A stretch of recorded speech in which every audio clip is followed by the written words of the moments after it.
ഇപ്പോൾ കുറേ നമ്മൾ ഈ വിഷയമായിട്ട് ബന്ധപ്പെട്ടിട്ട് ചർച്ചകൾ നടന്നപ്പോൾ ഒരുപാട് പദങ്ങൾ, പുതിയ പുതിയ മലയാള വേർഡുകൾ, ഇതൊക്കെ ഇങ്ങനെ വന്ന് ഇപ്പോൾ ഒരു പുതിയൊരു വാക്ക്, പുതിയ പദമായതുകൊണ്ടാണ് അദ്ദേഹത്തിന് പെട്ടെന്ന് ആ വാക്ക് ഇങ്ങോട്ട് ഓർമ്മയിൽ വരുന്നില്ല. കാരണം സാധാരണ സംസാരിച്ച് വരുന്ന ആ ഒരു ഫ്ലുവൻസിയിൽ ആ വാക്ക് പറയേണ്ട സമയം എത്തിയപ്പോൾ അദ്ദേഹം ഒന്ന് സ്റ്റക്കായി. എന്നിട്ട് പിന്നെ വളരെ സാഹസപ്പെട്ടിട്ടാണ് അദ്ദേഹം അത് ഓർത്തെടുത്തത്. കാരണം ഒരു പുതിയ വാക്ക് ഒട്ടും പരിചയമില്ലാത്തൊരു വാക്കാണല്ലോ. അതുകൊണ്ട് അദ്ദേഹത്തിന് അത് പിന്നെ വളരെ സാഹസപ്പെട്ടിട്ടാണ് അദ്ദേഹം ഓർത്തെടുത്തത്. അങ്ങനെ അദ്ദേഹം ഓർത്തെടുത്ത് അദ്ദേഹത്തിൻ്റെ ആ പാണ്ഡിത്യമാണ് നമ്മളവിടെ കാണുന്നത്. കാരണം അദ്ദേഹത്തിന് അത്രമാത്രം അഗാധമായ മെമ്മറി പവറും പിന്നെ ഒരൊറ്റ വാക്ക് ഒരു പ്രാവശ്യം കേൾക്കുമ്പോഴേക്കും അത് ഓർത്തു വെക്കാനൊക്കെ ഉള്ള അതീവ പിന്നെ ബുദ്ധിശക്തിയൊക്കെ അദ്ദേഹത്തിന് ഉണ്ട് എന്നത് നമുക്ക് അയാളുടെ ഈ ഒരു പിന്നെ കഴിവിൽ നിന്ന് നമുക്ക് മനസ്സിലാക്കാൻ പറ്റും. ഇന്ന് KJU ഉലമ എന്ന് പറയുന്ന കേരള ജമിയത്തുൽ ഉലമക്ക് വൈജ്ഞാനികമായ മാർഗദർശനം നൽകുന്ന രണ്ട് മഹാപണ്ഡിതന്മാരാണ് ഇവർ. അപ്പോൾ ഇവർ ചില്ലറക്കാരല്ല. ഇവരാണ് ഇന്ന് ഈ അഭിനവ KNM നയിച്ചു കൊണ്ടിരിക്കുന്നത് എന്നതുകൊണ്ട് തന്നെ ഇവരുടെ ആ പാണ്ഡിത്യവും ആ പാണ്ഡിത്യത്തിൻ്റെ ആഴവും പരപ്പും ഒക്കെ കൃത്യമായി നിങ്ങൾക്ക് ബോധ്യപ്പെടുന്ന രൂപത്തിലാണ് ഇവിടെ ഈ വിഷയം ചർച്ച ചെയ്യുന്നത് എന്നത് നിങ്ങൾക്ക് ഓരോരുത്തർക്കും ബോധ്യപ്പെടും.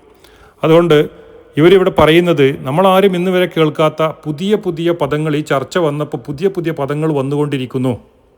അങ്ങനെ വരുന്ന ഒരു പദമാണ് എന്ന് പറഞ്ഞിട്ട് പറയുന്ന ആ പദം നിങ്ങളാരും ഇന്ന് വരെ കേട്ടിട്ടുണ്ടാവില്ല, ആരും ഉപയോഗിച്ചിട്ടുണ്ടാവില്ല. നിങ്ങൾക്കത് കേൾക്കുമ്പം ഒരു പക്ഷേ അതിൻ്റെ ആശയം എന്താണ് എന്ന് മനസ്സിലാക്കുക പോലുമില്ല. കാരണം അത്രയും അപരിചിതമായ ഒരു പുതിയ പദമാണ് ഇവർ രണ്ടുപേരും കണ്ടെത്തിയിട്ടുള്ളത്. കാരണം ഇത് കേട്ടപ്പോഴേക്കും ഇവർക്ക് ഇന്ന് വരെ കേൾക്കാത്ത പുതിയൊരു പദം, എന്താണ് ഇത് സംഭവം, അത് എന്നിട്ട് പിന്നെ അതിൽ ഗവേഷണം നടത്തി അതിൻ്റെ എല്ലാവിധ അർത്ഥതലങ്ങളെയും പ്രതിപാദിച്ചുകൊണ്ട് അവർ നടത്തുന്ന ഈ സംഭാഷണ ശകലങ്ങൾ നമ്മൾ കേൾക്കുമ്പോൾ നമുക്ക് ഇവരുടെ അറിവും കഴിവും അവരുടെ പാണ്ഡിത്യമൊക്കെ കൃത്യമായി നമുക്ക് ബോധ്യപ്പെടും. അതുകൊണ്ട് എന്താണ് ആ പദം എന്നത് ഒരു പെട്ടെന്നൊരു പക്ഷേ നിങ്ങൾക്ക് മനസ്സിലായിക്കൊള്ളുന്നില്ല. ഏതായിരുന്നാലും പറയട്ടെ, പറഞ്ഞതിന് ശേഷം ഞാനത് ഇൻഷാ അള്ളാ ഇവരുടെ ആ പാണ്ഡിത്യം നമ്മൾ സമ്മതിച്ചു കൊടുക്കേണ്ടി വരും എന്ന് പറയാതിരിക്കാൻ നിർവാഹമില്ല. അതുകൊണ്ട് ആദ്യം നിങ്ങൾ ആ പദം ഒന്ന് കേൾക്കുക. മനോഗതിയിൽ അത് മനുഷ്യനോട് ചോദിക്കുന്ന അതേ മനോഗതിയിൽ ജിന്നിനോട് ചോദിക്കുന്നത് ശിർക്കാണോ? ഇപ്പോഴത്തെ പുതിയ അന്വേഷണം. അപ്പോൾ നിങ്ങൾ കേട്ടില്ലേ, ഈ പദം പുതിയതാണ്, ഈ അന്വേഷണവും പുതിയതാണ് എന്നാണ് ഇപ്പോൾ രണ്ട് കൂട്ടരും കൂടെ ഒരുമിച്ച് ഇരുന്നിങ്ങനെ ഡിസ്കസ് ചെയ്യണത്. ഇനി ഇതേ തൊട്ടടുത്ത വാചകം എന്താണെന്ന് അറിയാം, ഇവരുടെ ഒരു പാണ്ഡിത്യവും അറിവും കഴിവും നിങ്ങൾ നല്ലപോലെ നോട്ട് ചെയ്യണം. കാരണം ഒരു ശ്വാസത്തിൽ പരസ്പര വിരുദ്ധം പറയുക എന്ന് പറയുന്നത് ഇവരുടെ യൂണിവേഴ്സിറ്റിയിൽ നിന്ന് മാത്രം പഠിച്ചെങ്കിൽ കിട്ടുന്ന ഒരു പ്രത്യേകതയാണ്. അപ്പോൾ അത്രമാത്രം കഴിവാണ് ഈ രണ്ട് മഹാന്മാർക്കുള്ളത്. അപ്പോൾ അവർ തൊട്ട വാക്കിൽ എന്താ പറയണ അറിയോ, ഇത് പുതിയതല്ല, ഇത് പഴയതാണ്. അതായത് പഴയത് പുതിയ കുപ്പിയിലാക്കുകയാണ്. എങ്ങനെയുണ്ട്? അപ്പോൾ അവരുടെ കഴിവ് നിങ്ങളൊന്ന് ആലോചിച്ച് നോക്കണം. അവർ പറയട്ടെ, നമ്മളൊന്ന് കേട്ടു നോക്കുക. ആ പുതിയൊരു വാദന മനോഗതി, മനുഷ്യനോട് ചോദിക്കുന്ന മനോഗതിയിൽ ജിന്നിനോട് ചോദിക്കുമ്പോൾ ശിർക്കാകുന്നില്ല. പുതിയ ഒരു കണ്ടത്തിൽ പഴയ തന്നെ, പുതിയ കുപ്പിയിൽ പഴയ വീഞ്ഞ് നിറച്ച്. അതെ, കണ്ടത്തിൽ പഴയ തന്നെ, പുതിയ കുപ്പിയിൽ പഴയ വീഞ്ഞ് നിറച്ച്. അതെ. അപ്പൊ കേട്ടില്ല സഹോദരന്മാരെ, കണ്ടെത്തൽ പുതിയതാണ്, പുതിയ കണ്ടെത്തലല്ല, അത് പഴയ തന്നെയാണ്. പഴയ വീഴിഞ്ഞ് പുതിയ കുപ്പിയിൽ. അപ്പൊ അതെ അതെ അതെ അതെ അതെ അതെ എന്ത് പറഞ്ഞാലും അതെ അതെ അതെ അതെ അതെ, ഞാൻ തിരിച്ചു പറഞ്ഞാലും അതെ അതെ എന്ന് പറയാം. കേട്ടോ നിങ്ങള്, പുതിയ അല്ല, പഴയ വിഷം പുതിയ കുപ്പിയിൽ, അങ്ങനെ വേണമെങ്കിൽ പറയാം. പഴയ വിഷം കുപ്പി, പഴയ വിഷക്കുപ്പി പുതിയ റബ്ബേ, നിങ്ങൾ കേട്ടില്ല സഹോദരന്മാരെ, ഇവിടെ ഈ രണ്ടു പേര് ഇരുന്നിട്ട് ഗഹനമായ ചർച്ചയാണ്. എന്താണ് ഇത്, പഴയതാണോ പുതിയതാണോ, ഏതാണ് ഇപ്പോൾ പുതിയത്, കുപ്പിയാണോ പുതിയത്, അതല്ല ഈ പറഞ്ഞ വാചകമാണോ, ആശയമാണോ, ഈ ചോദ്യമാണോ, ഏതാണ് പുതിയത്? അപ്പോൾ അവർക്ക് ആകെ കൺഫ്യൂഷൻ. അപ്പോൾ ആദ്യം പറഞ്ഞു എന്ത്, പഴയ വിഴിഞ്ഞ് പുതിയ കുപ്പിയിലാക്കി. അപ്പോൾ അതെ അതെ അതെ അതെ. പിന്നെ രണ്ടാമത് തിരുത്ത മൂപ്പര് എന്ത്, അല്ല പഴയ വിഷക്കുപ്പിയിൽ പുതിയ വിഴിഞ്ഞാക്കി. അപ്പോഴും മറ്റേ ആള് അതെ അതെ അതെ അതെ, നാഗൂരത്തെ കാള തലാട്ടുക എന്ന് പറഞ്ഞ അതേ സ്റ്റൈലിൽ അതിന് മാത്രമുള്ള ആ കാളൻ്റെ ഇൽമാണ് ഇപ്പോൾ കേട്ടിരിക്കണ ചങ്ങായിക്ക്, ചോദ്യം ചെയ്യുന്ന ചങ്ങാതിക്ക് എന്ന് കൃത്യമായി ബോധ്യപ്പെടുന്ന വളരെ സിമ്പിളായ ഉദാഹരണമല്ലേ ഇത്. എന്നിട്ട് ഇവരാണ് ഇപ്പോൾ ഈ വിഷയത്തിൽ വൈജ്ഞാനികമായ പിന്നെ ഈ കേരള ജമിയത്തുൽ ഉലമയെയും കേരള നദത്തുൽ മുജാഹിദീനും ഒക്കെ ഇന്നത്തെ അഭിനവ KNM നയിക്കുന്ന ആളുകൾ ഇവരാണ്. ഇവർക്ക് ഈ ഒരു വിഷയത്തിൽ എന്തുകൊണ്ടാണ് ഈ ഒരു കൺഫ്യൂഷൻ വരാനുള്ള കാരണം? ഇത് പുതിയതാണോ പഴയതാണോ, കുപ്പി പഴയതാണോ കുപ്പി പുതിയതാണോ, വിഴിഞ്ഞു പഴയതാണോ വിഴിഞ്ഞു പുതിയതാണോ എന്നൊക്കെയുള്ളൊരു ആശയക്കുഴപ്പം വരാനുള്ളൊരു കാരണം സാലിഷിൻ്റെ മനസ്സിൽ പെട്ടെന്ന് സാലിഷിൻ്റെ ക്ലിപ്പ് ഓർമ്മയായി.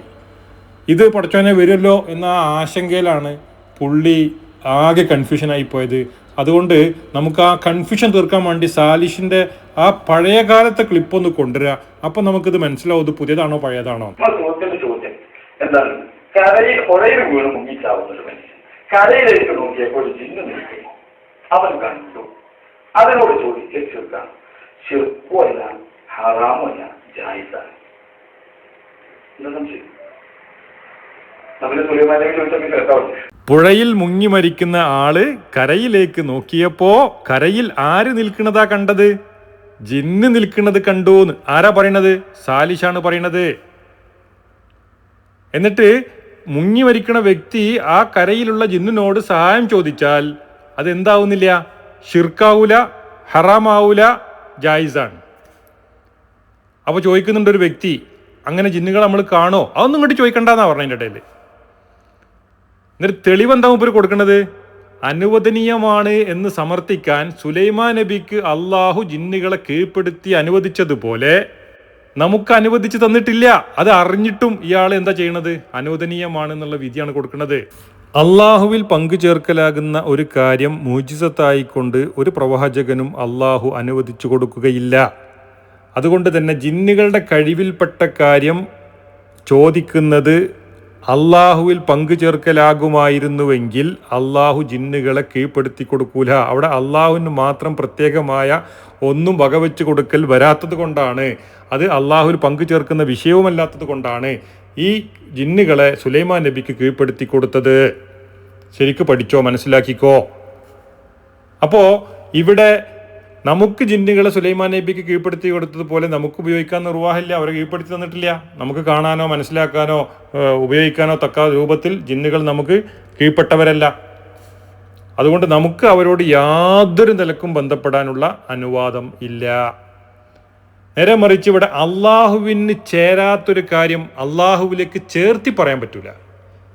അള്ളാഹുവിലേക്ക് പങ്കു ചേർക്കുന്ന ഒരു വിഷയം അള്ളാഹുവിൽ പങ്കു ചേർക്കലല്ല എന്ന് പറയുന്നതും, അള്ളാഹുവിലേക്ക് ചേർത്തി പറയാൻ പറ്റാത്തൊരു കാര്യം അള്ളാഹുവിലേക്ക് ചേർത്തി പറയുന്നത്. ഇപ്പോൾ ഉദാഹരണത്തിന് അള്ളാഹുവിന് കുട്ടിയുണ്ടെന്ന് ക്രിസ്ത്യാനികൾ വാദിക്കുന്നത് പോലെ, കാര്യകാരണ ബന്ധത്തിൻ്റെ അടിസ്ഥാനത്തിൽ മനുഷ്യർ പരസ്പരം സഹായിക്കുന്നത് പോലെ അള്ളാഹുവും സഹായിക്കുമെന്ന് പറയുന്നത് ആ ക്രിസ്ത്യാനികളുടെ ആ വാദത്തിന് തതുല്യമാണ്, സൃഷ്ടികളിലേക്ക് ഇഴുകഴ്ത്തലാണ്.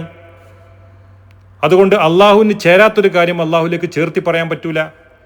അതുകൊണ്ട് ഇവിടെ നമ്മളൊരു കാര്യം ചോദിക്കുന്ന സമയത്ത് നമ്മുടെ മനോഗതി പ്രാർത്ഥനാ മനോഭാവത്തോടു കൂടി ഉള്ള ചോദ്യമാണോ, അത് ഏത് സൃഷ്ടിയിലേക്ക് തിരിച്ചാലും അത് അള്ളാഹുവിൽ പങ്കു ചേർക്കലാണ്. എന്നാൽ പ്രാർത്ഥനാഭാവത്തോടു കൂടിയല്ലാത്ത കാര്യകാരണ ബന്ധത്തിൻ്റെ അടിസ്ഥാനത്തിൽ കഴിയുമെങ്കിൽ, കേൾക്കുമെങ്കിൽ, അറിയുമെങ്കിൽ എന്നെ സഹായിക്കാമോ എന്ന് പരിസരത്തുള്ള ആളുകളോട് ചോദിക്കുന്നത് പോലെ ഒരാൾ അതുപോലെ ഉള്ള ഒരു സൃഷ്ടിയോട് ചോദിച്ചാൽ അതിനെ അള്ളാഹുവിൽ പങ്കു ചേർത്തു എന്ന് പറയാൻ പറ്റില്ല. അത് അള്ളാഹുവിനെ സൃഷ്ടികളിലേക്ക് ഇഴഴ്ത്തി പരിഹസിക്കലാണ് എന്നാ നമ്മൾ വാദിച്ചത്. അല്ലാതെ ജിന്നുകൾക്ക് കാണാൻ പറ്റും എന്ന് നമ്മളാരും പറഞ്ഞിട്ടില്ല. മനുഷ്യനെ പോലെ കാണാൻ പറ്റുന്നവരാണ് ജിന്ന് എന്ന് പറഞ്ഞു എന്ന് വരുത്തി തീർത്ത് അതിന് മറുപടി പറയാനാണ് ആര് ശ്രമിക്കണത്? ഈ ടിയാൻ ശ്രമിക്കണത്. പക്ഷേ ആ അടിയും ഇവന്റെ മൂർത്താവിലേക്ക് തന്നെയാണ് വന്ന് കൊള്ളുന്നത്. നേരത്തെ ജിന്നിനെ കണ്ടു എന്ന് പറഞ്ഞ സാലിഷ് തന്നെ തലക്ക് കൊട്ടുന്നത് നിങ്ങളൊന്ന് കേട്ടു നോക്ക്. അപ്പോൾ നിങ്ങൾക്ക് ഈ വിഷയത്തിലെ വൈരുദ്ധ്യം, ഇവർ പറഞ്ഞു പോകുന്നത് മുഴുവനും വൈരുദ്ധ്യങ്ങളിലൂടെയാണ് എന്ന യാഥാർത്ഥ്യം നിങ്ങൾക്ക് ബോധ്യപ്പെടും സഹോദരന്മാരെ. അതുകൊണ്ട് ഇവിടെ സാലിഷ് പുഴക്കരയിൽ വെച്ചിട്ട് ചോദിച്ചാൽ അനുവദനീയമാണെന്ന് പറഞ്ഞ ജിന്നിനോട് ചോദിക്കൽ അനുവദനീയമാണെന്ന് പറയുമ്പോൾ ഏത് മനോഗതിയിലാണോ, ഏത് മനോഭാവത്തോടു കൂടിയാണോ ആ ചോദ്യം, അതേ മനോഭാവത്തോടു കൂടി അള്ളാഹുവിനോട് ചോദിക്കൽ അള്ളാഹുവിനെ ഇകഴ്ത്തലാണ്, പരിഹസിക്കലാണ്. എന്നാൽ അവിടെ അള്ളാഹുവിനോട് ചോദിക്കേണ്ട ഒരു മനോഗതിയുണ്ട്. ഏതാ മനോഗതി? പ്രാർത്ഥനാ മനോഭാവം. ആ മനോഭാവത്തോടു കൂടി ആ കരയിലുള്ള മനുഷ്യനോടാണെങ്കിലും ശരി അത് അള്ളാഹുവിൽ പങ്കു ചേർക്കലാണ്. അതുകൊണ്ട് അള്ളാഹുവിലേക്ക് ചേർത്തി പറയാൻ പറ്റുന്നതെന്ത്, അള്ളാഹുവിലേക്ക് ചേർത്തി പറയാൻ പറ്റാത്തതെന്ത്, അത് കൃത്യമായി സൃഷ്ടാവിനെയും സൃഷ്ടികളെയും വേർതിരിച്ച് ജനങ്ങളെ പഠിപ്പിച്ചു കൊടുക്കുന്നതിന് പകരം ആളുകളെ അന്ധതയിലേക്കും അജ്ഞതയിലേക്കും തള്ളിവിടുകയാണ് ഈ വിവരദോഷികൾ എന്ന യാഥാർത്ഥ്യം സഹോദരന്മാരെ നിങ്ങൾ തിരിച്ചറിയുക. അള്ളാഹു അനുഗ്രഹിക്കുമാറാകട്ടെ. ഇൻഷാ അള്ളാഹ് ഇനിയും ഇതുപോലുള്ള പല ഭാഗങ്ങളും നമുക്ക് തുറന്നു കാണിക്കേണ്ടതുണ്ട്. അള്ളാഹു അനുഗ്രഹിക്കുമാറാകട്ടെ. അസ്സലാമു അലൈക്കും വറഹ്മത്തുള്ളാഹി വബറകാതുഹു. ഗായിബുകളാണ്, അദൃശ്യരാണ്, മറഞ്ഞവരാണ്, അവരുടെ വിധി അങ്ങനെയാണ്. അത് മാറ്റി എന്നിട്ട് എന്താ, ഏത് ജിന്നിനോട് ചോദിച്ചാലും ശിർക്കല്ലാത്തത് ഹാളിറായ ജിന്ന്. ജിന്നെപ്പോഴാ ഹാളിറാവുക? നമ്മളെ സംബന്ധിച്ച് ഹാളിറിന്റെ ഹുക്കുമ് വരിക എപ്പോഴാണ്? അത് നമുക്ക് പ്രഗത്ഭ ജിന്നോളജിസ്റ്റിനോട് തന്നെ ചോദിച്ചു നോക്കാം. അപ്പോൾ അത് നമ്മളെ ജിന്നോളജിസ്റ്റ് പറഞ്ഞു തരും എപ്പോഴാണ് ഹാളിറാവുക. നിങ്ങൾ കേട്ടോക്ക്. ചോദ്യം എന്താണ്? കരയിൽ പുഴയിൽ വീണ് മുങ്ങിച്ചാവുന്ന ഒരു മനുഷ്യൻ കരയിലേക്ക് നോക്കിയപ്പോൾ ഒരു ജിന്ന് നിൽക്കുന്നു. അവൻ കണ്ടു. കരയിലേക്ക് നോക്കിയപ്പോൾ ഒരു ജിന്ന് നിൽക്കുന്നു. അവൻ കണ്ടു. തീർച്ചയായിട്ടും ജിന്നിനെ മനുഷ്യന് കാണാൻ പറ്റില്ല എന്നതിന് ഈ ആയത്ത് തെളിവാണ്. മിൻ ഹൈസു ലാ തറൗനഹും, നിങ്ങൾ കാണാത്ത വിധത്തിൽ നിങ്ങളെ അവർ കണ്ടുകൊണ്ടിരിക്കുന്നു എന്ന ആയത്ത് ഇമാം ഷാഫിഈ പറഞ്ഞു. അവിടെ ചർച്ച ചെയ്തതോ ആ വിഷയ സംവാദം കണ്ടവർക്കറിയാം. അത് ഇലാജിന്റെ സമയത്ത് ബാധയോടുമായി പിന്നെ സംസാരിക്കുന്ന ആൾ ജിന്നാണെന്ന് സങ്കല്പിച്ചുകൊണ്ട് സംസാരിക്കുമ്പോൾ ആ സംസാരത്തിൽ തന്നെ ശിർക്കായതുണ്ട്, വസീലത്ത് ശിർക്കായതുണ്ട് എന്ന് വിശദീകരിക്കുകയാണ് ചെയ്തത്. ഹാളിറാണ് ജിന്ന്. ഇമാം ഷാഫി പറയാണ്, ഖാല ഷാഫിഈ മൻ സഅമ അന്നഹു യറൽ ജിന്ന ഫഹുവ കാദിബുൻ. ആരെങ്കിലും ജിന്നിനെ കണ്ടു എന്ന് പറഞ്ഞാൽ അവൻ കള്ളനാണ്, അവൻ കള്ളനാണ്. തുറദ്ദു ഷഹാദത്തു ഇല്ലാ അൻ യകൂന നബിയൻ, അവൻ നബിയല്ലെങ്കിൽ അവന്റെ സാക്ഷ്യം സ്വീകാര്യമല്ല. നബിയാണെങ്കിലോ മുഅ്ജിസത്ത് ഉണ്ടാകും. അപ്പൊ മലക്കിനെയും കാണും ജിന്നിനെയും കാണും. നബിയല്ലാത്ത ഒരാൾ ജിന്നിനെ കണ്ടു എന്ന് പറഞ്ഞാൽ അവൻ കള്ളനാണ്. അവന്റെ ഷഹാദത്ത് സാക്ഷ്യം സ്വീകരിക്കാൻ പറ്റില്ല. ഇമാം ഷാഫിഈ പറയുന്നു. അപ്പൊ നമ്മുടെ സാലിഷ് ആരാണെന്നാണ് കൃത്യമായി സാലിഷ് തന്നെ വളരെ വസ്തുനിഷ്ഠമായ തെളിവുകളുടെ അടിസ്ഥാനത്തിലാണ് നമുക്ക് ഇത് വിശദീകരിച്ച് തന്നിട്ടുള്ളത്. കാരണം പുഴക്കരയിലെ ജിന്നിനോട് അവിടെ കണ്ട ജിന്നാണെന്ന് ആരാ പറയണത്? സാലിഷ് തന്നെയാണ്. അനുവദനീയാണെന്നും പറയുന്നുണ്ട്.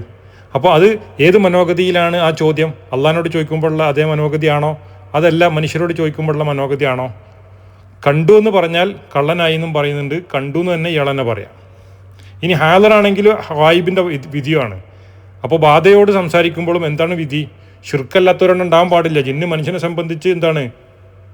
ഗായിബിൻ്റെ വിധിയാണ് എന്ന് ആരാ പറയണത്? ഇതേ സാലിഷ് തന്നെയാണ്. അപ്പോൾ വളരെ കൃത്യമാണ്. ഇപ്പോൾ സാലിഷിൻ്റെ വാക്കുകൾ എടുക്കാൻ പാടുണ്ടോ ഇല്ലേ എന്നതൊക്കെ സാലിഷിൻ്റെ വാക്കുകൾ തന്നെ മുഖവിലൊക്കെ എടുത്താൽ തീരാവുന്നതേ ഉള്ളൂ പ്രശ്നം. ഇവിടെ ബാധയോട് സംസാരിക്കുമ്പോഴാണെങ്കിലും പുഴക്കരയിലെ ജിന്നോട് സംസാരിക്കുമ്പോഴാണെങ്കിലും ഏത് മനോഗതിയിലാണ്, ഏത് മനോഭാവത്തോടു കൂടിയാണ് ചോദിക്കുന്നത്?